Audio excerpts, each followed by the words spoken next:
Empire.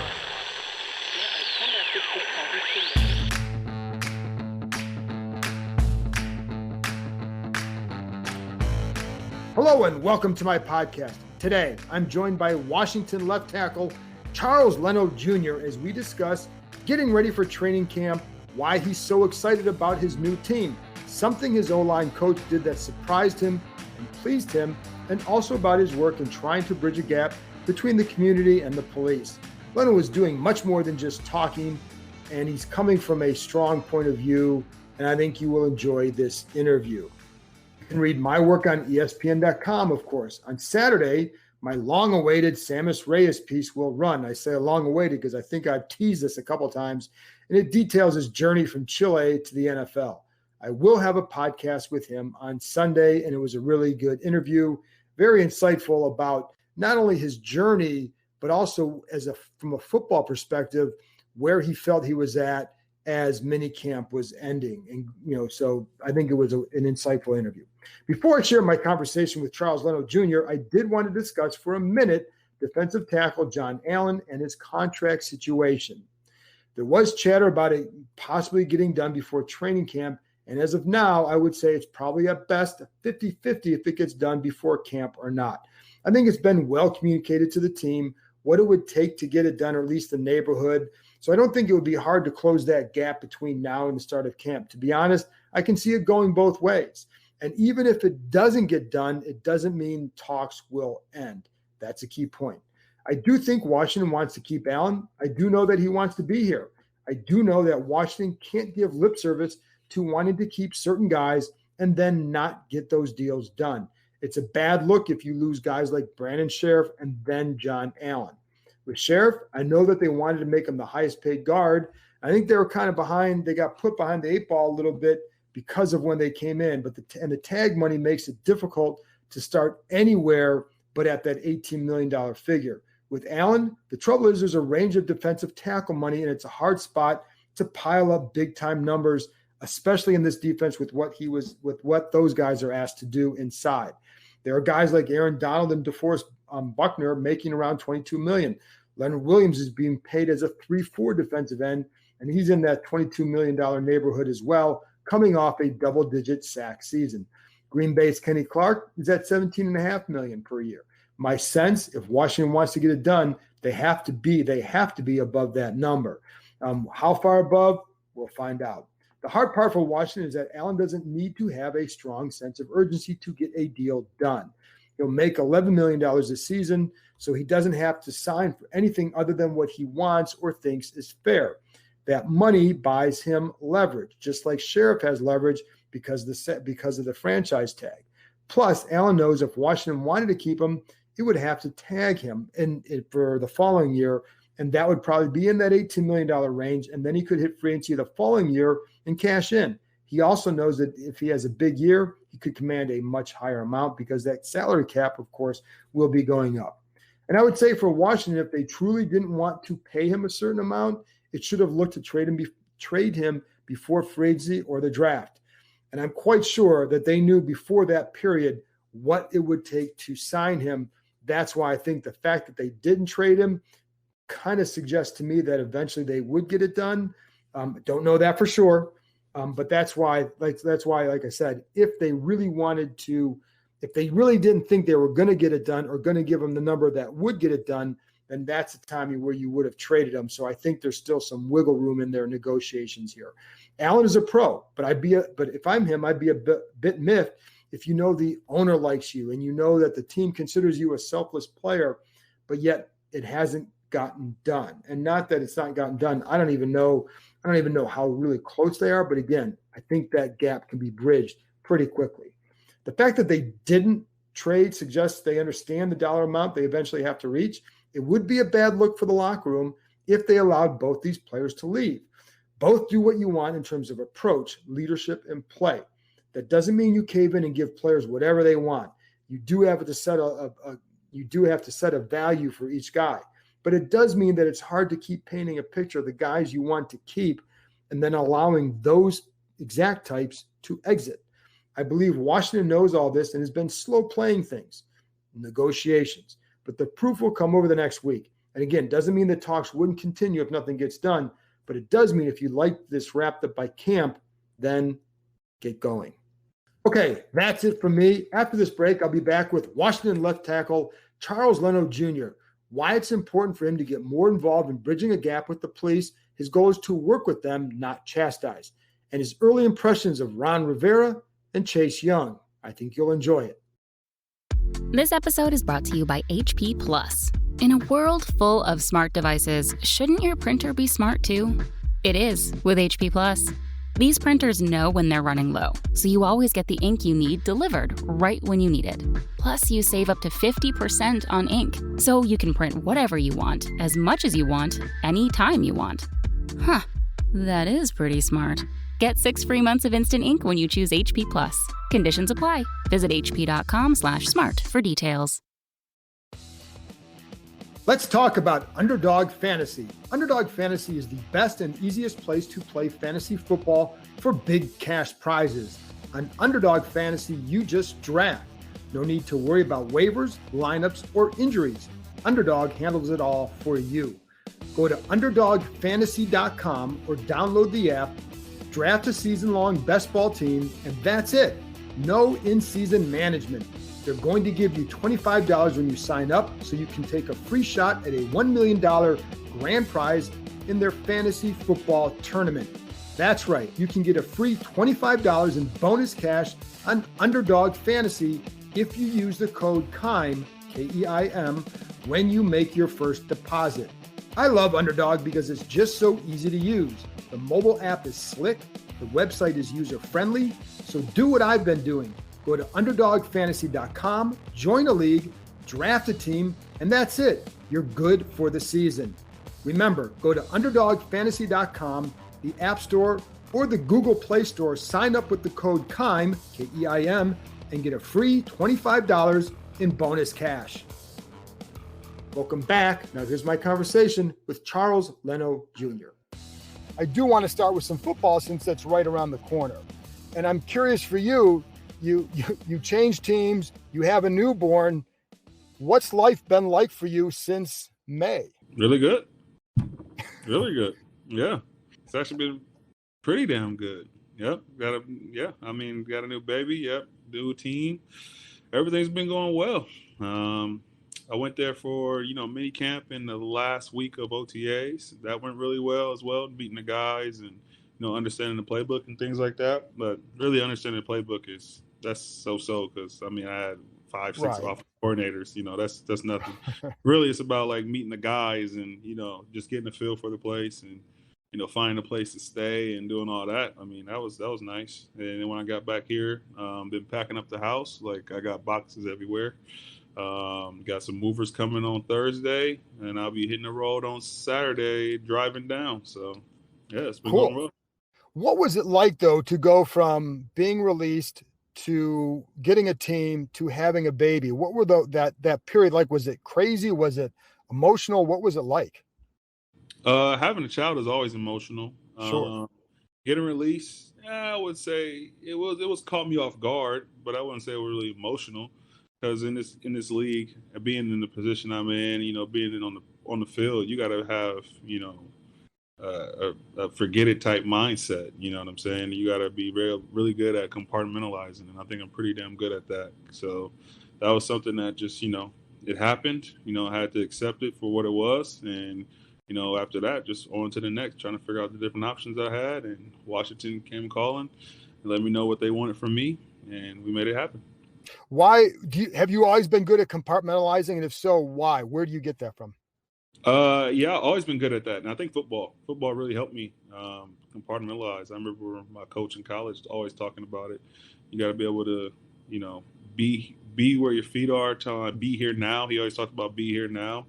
So, whether you're on the football field, you can be on the football field, but don't worry about anything going on outside of the football field because you can't control that right now. What you can control is where you're at. And when you do go home and when you do go to see your kids or you go to school, being in college, be where you are right then and there, So that was something that always, stuck with me. You have a coach now who loves that phrase, be where your feet are. That's one of Ron Rivera's pet phrases. Have you, what sense, even though you're only here a short time, what sense did you get from him, from being around the team? What was that? What did you come away with from that period? Yeah, he's a coach that, clearly he understands the game really well because he played it first and foremost, but he just understands, culture and environment and, how to run things. That's one thing that I can see from that he harps on. And I think that's one thing that he's, trying to establish there. And that's one thing that he's actually doing. So that's one thing I really liked. How did you see that? Were there things that he was saying? Was there things that he was doing? How did you see that? Just observing, you can just tell by how the team responds to him. When he says something stern, he means it. The team listens, they respond. So that's one thing. Just by stepping back and observing, clearly being in a different place, like players respect him. It's a respect level that's greater than from other places I've been. Is that, I was going to ask you, how normal is that? For me seeing that, I mean, different coach. I had 3-4 coaches, you know what I'm saying? So every coach is different, but just seeing that from him, yeah, I can tell it was just a little bit different. It's different from what I've seen in the past, How about working with Coach Matsko? And I know you worked with one of his assistants in Chicago, and there were some similarities as far as what they teach, but what was it like working with him, even for that short time? Oh, good. I think Coach Matsko is a great coach, but besides being a good coach and, when it comes to, technique and, getting the most out of a player, the thing I liked about him the most is he's an honest coach and, he's very personable. He's the type of coach that'll just pick up the phone and call you on a random, Thursday. He called me like last week or something like that and just called me just to say, what's up? You know what I mean? And just not ask about football, just see how the family's doing, see how I'm doing, just to check in. And I really like that about him. I don't hear that too often from a lot of coaches. Was that unusual? No, I mean, okay. that's like unusual for him. For an assistant coach, assistant coaches just to pick you up and say, hey, how are you doing? That's pretty unusual. Yeah. Okay. That's pretty unusual. Yeah. I don't get that often. Yeah. That was so when he called, cool. Yeah, I'm sure you did. And so when he calls and does that, are you sitting there thinking, what's this guy want? Or did it catch you off guard a little bit and then say, oh, first it did. The first conversation, the first time he called me randomly, a few weeks, like months ago, actually, the first time he called, it was like, what does he want? But after getting to know him and to see what type of person he is, I mean, that's just what he cares about. He's not a lot of things that, he cares about in the world, but the things he does care about, he cares about them tremendously. And us as one of his players, that's one thing he cares about. What stood out about this line? Because they've really kind of gone hard at turning over the line and adding depth. What stood out to you about being around those guys? Really good dudes, guys that want to work hard, guys that want to get better. And the first and foremost, it's a really good room. I can just feel that. I can tell.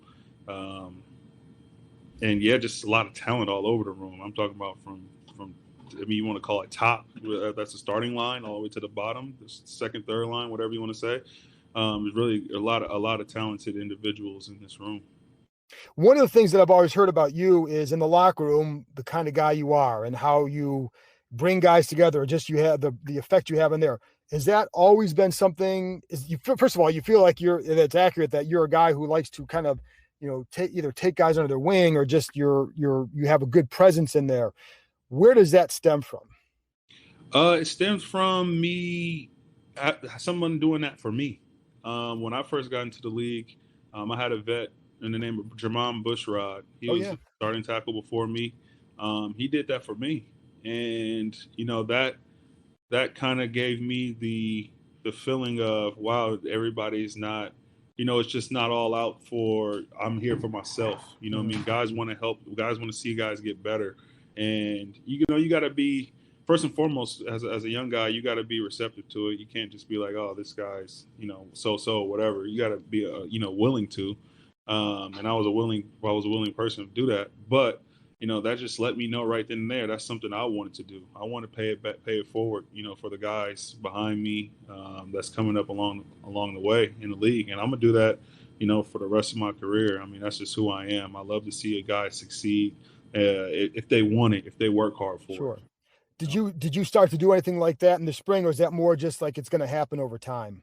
I started to do a little bit of that in the spring, yeah, but I know for sure, like, I didn't want to just come in there and say, hey, this is what you got to do, this is what you got to do. You know, I'm trying to figure things out on my own as well.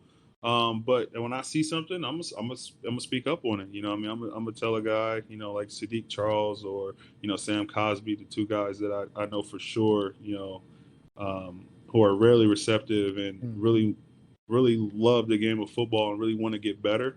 I'm always down to help them. You know what I mean? I really don't look at it as, you know, as a threat. I look at it more of, you know, helping and building the team. You know, if the team is better, everybody wins, you know.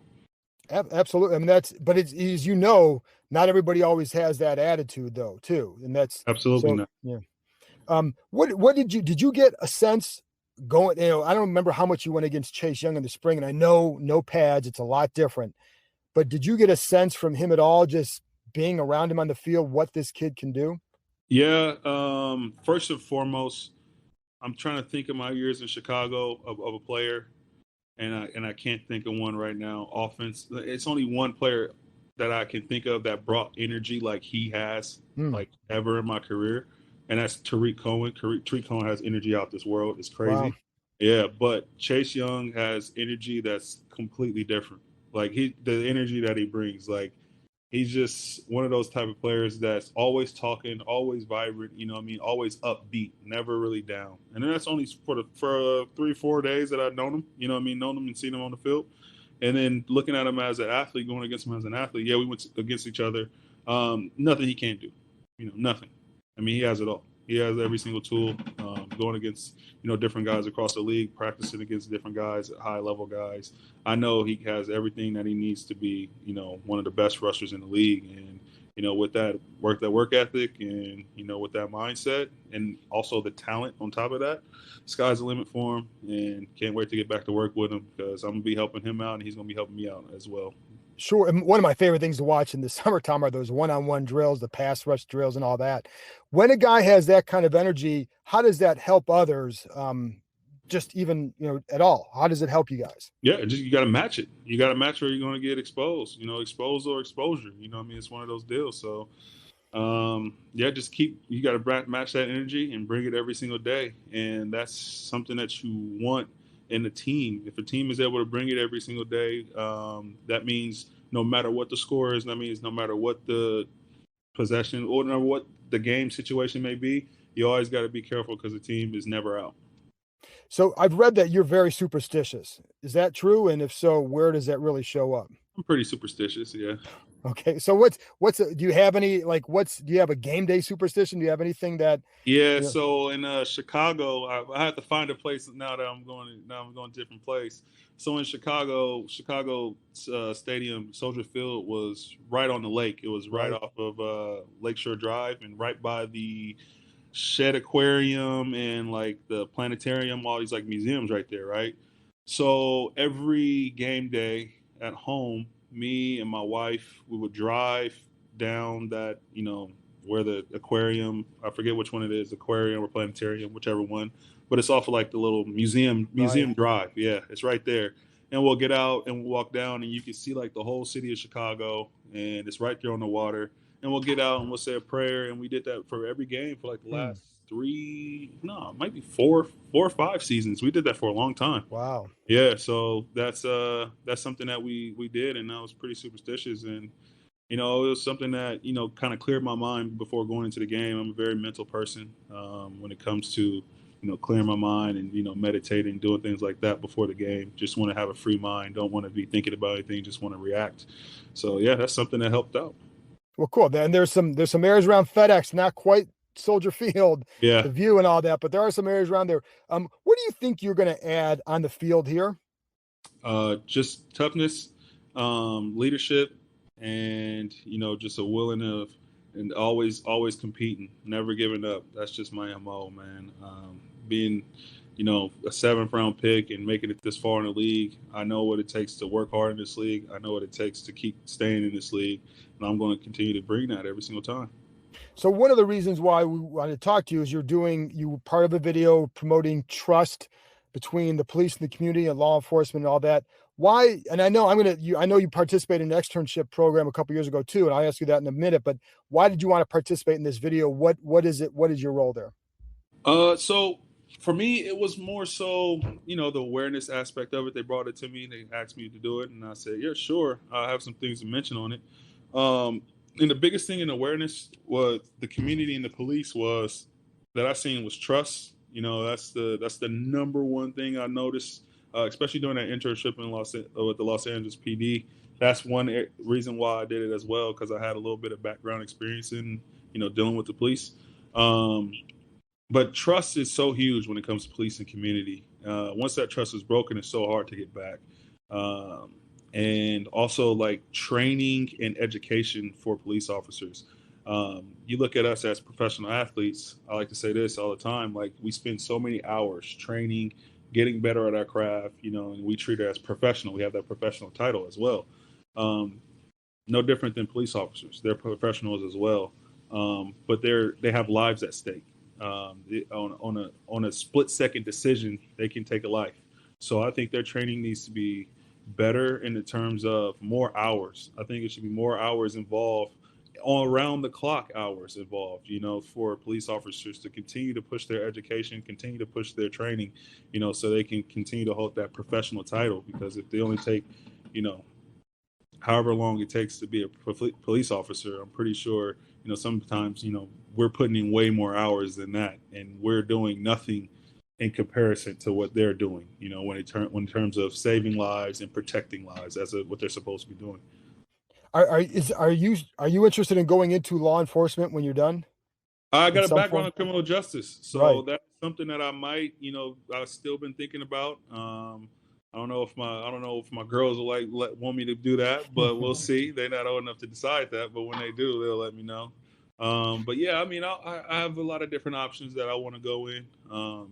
Just keep my options open right now when it comes to terms of after football. That's something I definitely will think about pursuing later on, though. But why is it important for you to be involved in these programs? Because again, this is not just right now. This has been going on for a few years for you. And if I remember right, you go back to when you were in Oakland, that you had some police officers who actually helped you kind of guide you a little bit. So why do you like to be involved in this? Because I have family involved in law enforcement. Okay. That's a big deal. And I understand that I just have a different understanding that there's very good police officers out there. They get such a bad rap for, we can say, the few bad apples, but it also is the training that I think is the biggest deal. I don't think it's a few bad apples. I think it's the training that's the biggest part. I understand that. I see it because, you take somebody out of an environment that they're not used to, you throw them in a completely different environment without the proper training and the proper trust. If I'm going into a completely different environment, not where I'm used to, and I don't have that trust, and I get thrown in a situation where I don't know how to respond, I mean, I can't. It's very tough to say that somebody won't react in a negative way. You know what I'm saying? So that's why I'm so hard on the training. That's why I'm so vocal on that. And I just want to being an athlete in the position I am, not saying every athlete has to do it, but from what I know, I just want to, spread the word and spread more light on that and let people know, like, hey, this is a issue and it needs to be talked about more. And you went on those, again, you did that externship. So you spent time with the LAPD. What were those conversations like? And, what did you learn from them? What did they learn from you? Yeah. So it was a good trip. It was a good externship. I learned a lot of different things. I learned that they are trying to be more proactive instead of reactive. They actually are. That's one thing I definitely learned. They're actually doing more. So they did the body cams. Every officer has a body cam now. They invested into that. They invested into community-based training. That means, getting into the community and talking with the community instead of just going in there when it's a problem. No, just parked out there, having games, pick up basketball, just spending time in the community. So kids see you, they feel safe with you. They're trying to develop relationships. They're not trying to just be transactional, just go in there, do what they got to do and get the hell out of there. That's one thing I've been learning. So there's just a lot of different things that I learned, throughout the externship, and what they learned from me was just, for me, I was more so just soaking it all in, just trying to ask as many questions and just gain as much knowledge. And what they did learn from me is it's damn near like football. They got to work as a team in different aspects as well too. There are different seniority rankings and things like that just along on the team. So just looking at that, it's pretty similar. And then you grew up in Oakland, correct? Yes. And that was the nickname. It was Murder Dubs. Yeah. Yeah. So does not sound like a I don't know. Doesn't sound like it. You're calling it Murder Dubs for a reason, right? And so, how did that shape you as a person? I think it shaped me as a person to always stay on my toes. I've always been the type of person that's been very skeptical of people and situations. I'm always aware. It definitely made me a very aware person living in Oakland. But it also let me know, just because that's where the area you're from doesn't mean that's who you are, and also doesn't mean that that's the community that's around you. Right. So many great people in that community, in the community of Oakland, all across Oakland. That's just the area that it was called. That's the nickname that it was called. Right. And things like that. But I mean, it's so many great people in Oakland, so many great, times that I had out there. They just, yeah, I mean, it's funny that you mentioned that. I haven't heard that term in a very long time, but that's just the name, and it's just that's who I am, man. That's where I'm born and raised from, so it's just part of me. One thing I know about people from Oakland is they wear that like a badge. They're very proud of it. And so I smiled when I saw the name of your daughter, and it's Oak Lynn, Lynn Callie. I'm like, okay, I forgot that you're from Oakland. I was like, well, he's an Oakland guy. Because you know it right there. So there is that. I mean, everybody. I mean, whether it's Marshawn Lynch, Josh Johnson, anybody I've ever met from Oakland has a massive amount of pride for that city. Damian Lillard, you know what I mean? Yeah, absolutely. No, Gary Payton. I mean, I can keep going, but it's a lot of pride. It's a prideful city. I mean, we when I was growing up, that's what. It's funny now, thinking about it. When I was growing up, you know what I mean? It was if you said you were from somewhere else in the Bay Area other than Oakland, you were like, you know what I mean? You're not from Oakland though. You know what I'm saying? So it's definitely a prideful city because, it's one of those, it's a different city, it's a different feel. It's a different environment that you get when you go out there. It's a tough area, and to make it out of there, it's very fulfilling, but also people don't forget, what I mean? So that's why we always go back and try to, contribute in the community and always help out our community. Yeah. And that, like you said, that's the other thing I've always seen about everybody from there. They're going to go back and do things. Do you have anything that you do back there in particular, or? Yeah. So I worked with this program called the OK program based out of Oakland. It's a program that, involves, Black African-American kids in the city of Oakland, and they are getting mentored by different community leaders in Oakland, but also police officers, Black police officers in Oakland. They're helping them out, and I worked with the NFL. We partnered up and raised money for that foundation out there. I worked with them. I've been working with different. My man Mike Jenkins. He's out there. He owns his own gym out there. We've been working together. We've been trying to start something and getting more kids to get into the gym, because what we think about is if you fail in the gym, it's like the mentality of if you fail doing a squat, fail doing a clean, you fail, it happens, but you got to get right back under the bar and do it again. It creates that toughness. It creates that mentality of I'm going to keep getting up and keep striving to, get better and do better. So he has a Lift Us program that I'm going to be working with. And then also with my high school team, I always go back to my high school team, donated jerseys to them, always and talking to the football team. And I'm always back there. I haven't been back there in a while because of COVID and stuff like that and with my girls. But when I do go out there, I always show love with my high school and stuff. My high school was in San Leandro, but it's right next to Oakland. So. And there you go. And that little story explains why a guy who goes from Boise, 7th round pick, who has now lasted a long time in the NFL. So last thing, how anxious are you? How excited are you for training camp to get going? I mean, this team finished strong last year. There's some better expectations for this franchise than there have been for a while. What are your thoughts as we get closer to camp here? Personally, for me, I'm really excited. After coming out there for OTAs and the mini camp 3-day portion, and coming back here, just working out, getting in shape, making sure I changed my mentality on, I wanted to have a new Charles Leno Jr. You know what I mean? It's going to be a new and improved version, and I want that to be shown out there. So my mentality has been strong. I think it's one of the best offseason I had. I feel really good going into it, really good, really healthy. My mental is really good. So I'm just excited to see where I can help this team, and I'm excited to see where we go. We just got to do what we need to do on the practice field and in the meeting rooms, and things will take care of itself. No high too high, no low too low. Just do our job, stay hungry, stay humble, and things will take care of itself. Charles, I look forward to meeting you in person. It'll be nice to be back and talking to you guys in person, at least from the media. And I don't know, for the players, maybe won't be quite as much fun, but for us, it'll be nice to meet you guys and not doing all these things over Zoom, but to see you in person. So I look forward to that. And I thank you for coming on. All right. Appreciate it. I have to say, you're really good. Well, I appreciate that. This episode is brought to you by the NBA. Witness mind-bending competition on the biggest stage between the best players in the world, a place where legends are made. It's impossible jumps that seem to freeze in midair, and spectacular steals that you didn't see coming. It's that one play that lasts seconds that you will talk about for the rest of your life. And let's face it, it's the unpredictability of it all, never knowing when the next big moment will happen. Huge wins and crushed dreams. It's the drama of it all. You just can't make this stuff up. That's the NBA. That's game. The NBA playoffs are happening right now. Don't miss all the action.